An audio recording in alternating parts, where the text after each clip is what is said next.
Sebelumnya, Assalamualaikum warahmatullahi wabarakatuh. Bagaimana kabarnya hari ini anak-anakku sekalian? Baik? Sehat? Alhamdulillah. Bagaimana hari ini, ada yang tidak hadir? Hadir semua ya? Alhamdulillah. Perlu kita syukuri. Dengan semuanya hadir, tentunya itu akan memberikan motivasi bagi kita. Kita akan lebih bersemangat untuk belajar. Dengan kekompakan, tentunya kegiatan pembelajaran pada hari ini dapat kita laksanakan dengan baik dan mudah-mudahan hasilnya pun maksimal. Baik, sebelum kita mulai aktivitas pelajaran pada pagi hari ini, alangkah baiknya kita berdoa terlebih dahulu agar apa yang kita pelajari pada pertemuan hari ini dapat kita terima dengan mudah dan dinilai Allah sebagai amal yang baik untuk kita. Silakan ketua kelas memimpin untuk berdoa.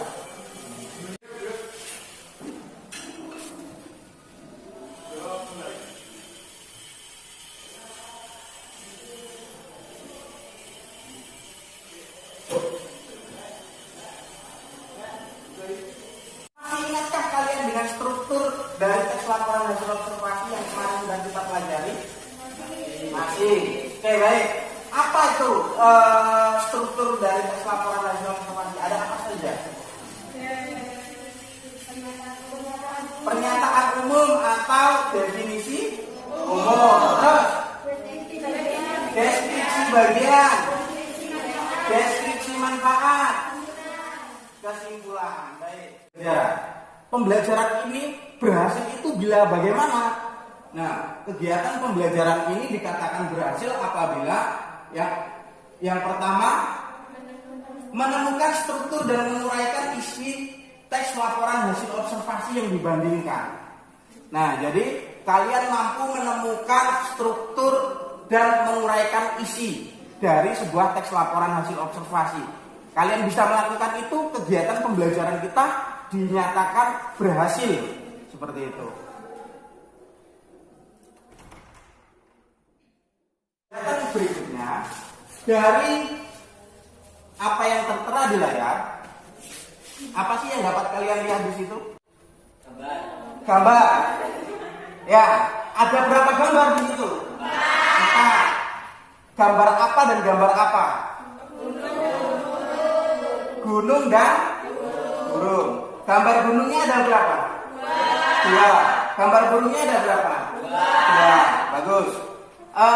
Apakah gambar gunung yang ada di situ sama? Beda. Apa sih sekiranya yang membedakan di situ?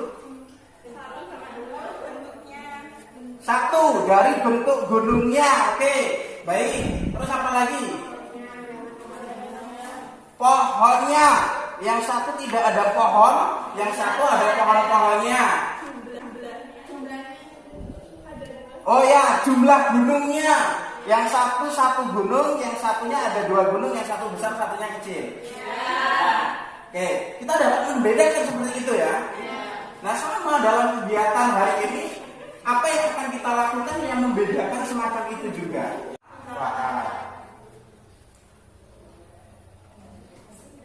Nah, dalam kita menganalisis teks laporan hasil observasi, tentu ada langkah-langkah yang harus kita perhatikan. Yang pertama, dibaca coba. Yang keras.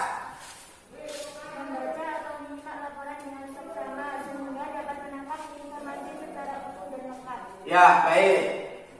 Nah, dalam teks laporan hasil observasi, di sini langkah yang pertama yang harus kita lakukan adalah membaca atau menyimak, tergantung dari teks laporan hasil observasi yang disajikan.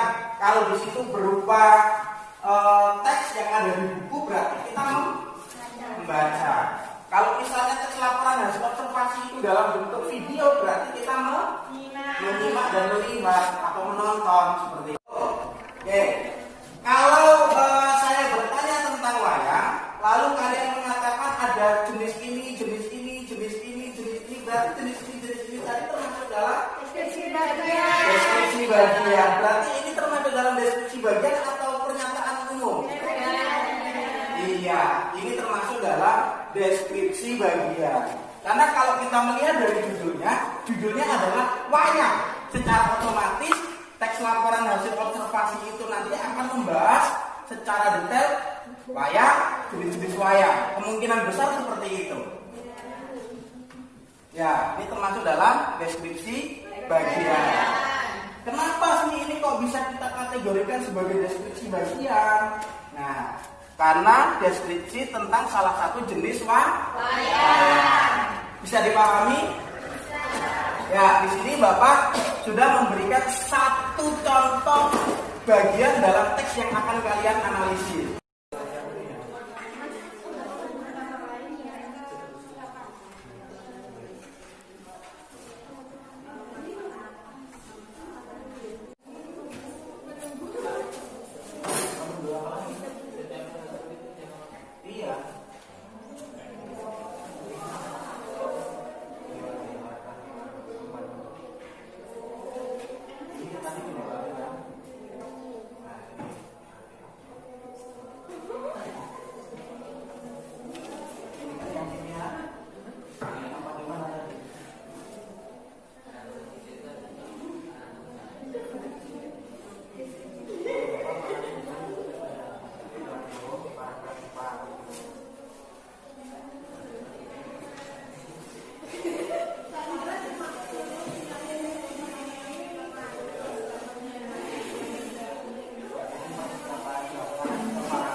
Masuk dalam struktur, entah itu manfaat, entah itu bagian, entah itu umum, pasti mengarah ke situ, gitu ya.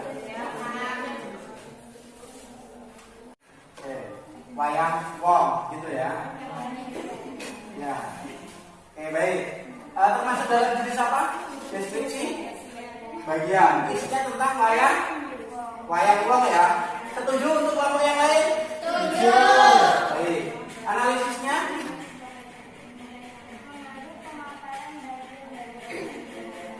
Ya, karena di dalamnya membahas tentang wayang wong, berarti itu termasuk dalam deskripsi bagian. Oke, bagus. Untuk kelompok 2. Ya. Karena kita jadi tahu banyak wayang-wayang. Terus, kira-kira dengan kita mengetahui berbagai jenis wayang, ada nggak manfaatnya untuk kita? Apa manfaatnya?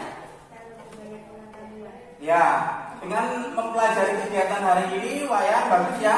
Tadi mbaknya sudah menyebutkan bahwasanya kita jadi tahu banyak wayang. Manfaatnya apa? Pengetahuan kita jadi bertambah. Pengetahuan kita bagus. Ada lagi yang mau menambahkan kesimpulan untuk pembelajaran hari ini? Bagus, bisa ditingkatkan. Silakan.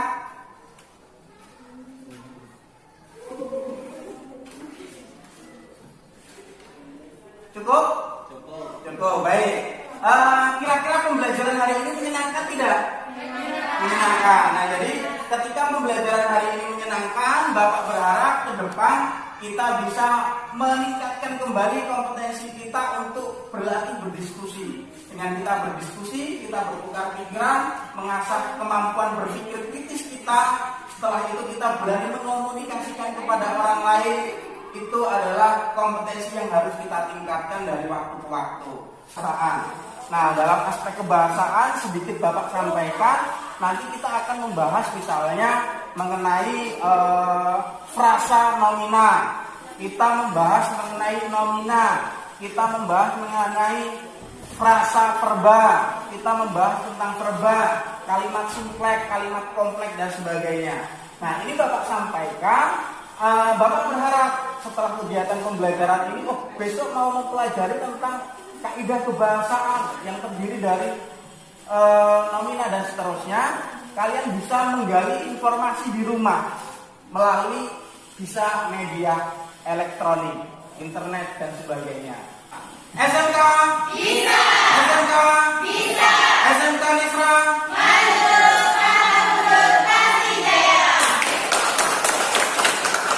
Ya, itu saja. Ada kurangnya Bapak mohon maaf. Di rumah tetap belajar, jangan lupa jaga kesehatan, jaga jarak, dan jangan bepergian. Hindari kerumunan, karena saat ini kita sedang berada di masa pandemi. Kurangi kegiatan-kegiatan yang tidak penting di luar rumah. Bapak akhiri, bila itu walhidayah. Wassalamualaikum warahmatullahi wabarakatuh.